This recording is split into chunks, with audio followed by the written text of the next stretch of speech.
বছর দুয়েক পরে অহনার মেসেজ দেখলাম মেসেঞ্জারে। ভালো মন্দ জিজ্ঞাসা না করে জিজ্ঞাসা করলো লন্ডনে কই থাকো তুমি, অ্যাড্রেস কি। রিপ্লাই দিলাম কেন, গিফট পাঠাইবা নাকি। বললো পাঠাতে তো পারি। ড্রেস দিয়ে টুকটাক কথা হলো, কেমন আছে স্বামী সন্তান কেমন আছে এইসব আর কি। তার সাথে কথা বলা ঘন্টা দুয়েক পরে দরজা নক করে দরজা খুলে দেখি অহনা। আমি স্বপ্ন দেখছি কিনা বুঝতে পারি। তার বর আর বাচ্চা দুইটো। আমি কি বলবো বুঝতে পারতেছি না। অহনা হাসি দিয়ে বলল কি ভয় পেয়েছো। তার বরের সাথে হাত মিলিয়ে তাদেরকে বাসার ভিতরে নিয়ে আসে। এখনো বুঝতে পারতেছি না হচ্ছে কি। অহনা তার বরের সাথে থাকে আমেরিকাতে। বিয়ের ঠিক 3 বছর পরে বরের সাথে আমেরিকা চলে যায়। বছর খানিক আগে আমাদের প্রেমের রীতি ঘটে। আমরা দুজনে দেশে ছিলাম আর এখন সে তার বর আর বাচ্চা নিয়ে আমার সামনে। অহনার বেচারা দেখেই বোঝা যাচ্ছে বিব্রত মনে হচ্ছে। আমার কথা জানে, মানে অহনার একটা প্রেম ছিল সেটা উনি জানে। উনি আমাকে প্রথম দেখলো মনে হয়। অহনা ড্রয়িং রুমে এসে বসতে বসতে বলল আমেরিকা থেকে বেড়াতে এসেছিলাম লন্ডনে, ভাবলাম তোমার সাথে দেখা করে যায়। আজকে রাতটা তোমার এখানে খাবো, দেখি কেমন রান্না শিখেছো তুমি। তুমি না জানিয়ে আসলে, যদি থাকতাম তাহলে তো এসে দাঁড়িয়ে থাকতে হতো। তখন বলল যে সারপ্রাইজটা নষ্ট হয়ে যেত না।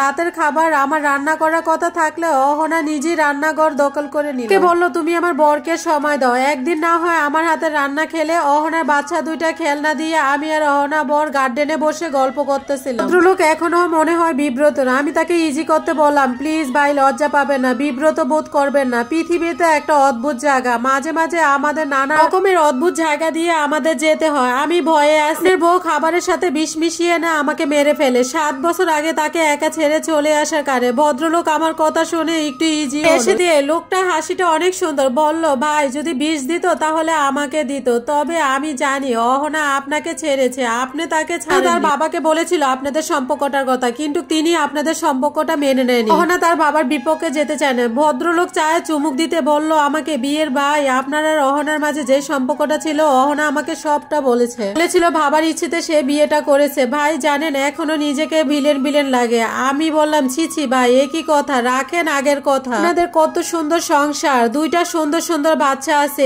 এগুলা একদম মনে করবেন না। ভাগ্য হয়তো আমাদের সাথে ছিল না। ভদ্রলোক তখন বলল না না ভাই আমি বেশি সুখে আছি। অহনার মতোর বউ যার পাশে আসে সে সুখী না হয়ে পারে। তবে জানেন আমি সুযোগ ছিল। অহনা যখন আমার সাথে দেখা করে বলেছিল ওর প্রেম আছে, প্রচন্ড ভালোবাসে ছেলেটাকে, তখন আমি বুঝতেছিলাম সে চাচ্ছে বিয়েটাকে ভেঙে দিতে। আমি পারি না, অহনার মায়া পড়ে যায়। তখন মনে হয়েছিল এই মেয়ের সাথে সংসার করতে না পারলে আমি মরে যাব। আমি নায়ক হলেও হতো, আপনাদের সংসারটা হতো না। বিয়ের পরেও বলেছিল আমাকে আমি একজনকে ভালোবাসতাম, হয়তো এখনো বাসি। সেটার মানে এই না যে আমি সংসার করব না। তোমার প্রতি ভালোবাসাটা আমার আসবে না, কিন্তু কখনো ঠকাতে পারবো না। আমি একজন স্ত্রী হিসাবে সব দায়িত্ব পালন করব। তারপর করেছে মেয়েটা, করেও যাচ্ছে। আমি অনেক সুখী মানুষ ভাই, জীবনেও হয়তো বড় একটা কাজ করেছিলাম, তার জন্য হয়তো এই মেয়েটাকে পেয়েছি। এটুকু বলতে বলতে ভদ্রলোকটা কেঁদে দিল। এখন আমি বিব্রত হলাম। ভদ্রলোক বলল ভাই আপনাকে আমি কথা জানাবো। অহনা বছর খানিক আগে ক্যান্সার ধরা পড়ছে, চিকিৎসা চলতেছে, কিন্তু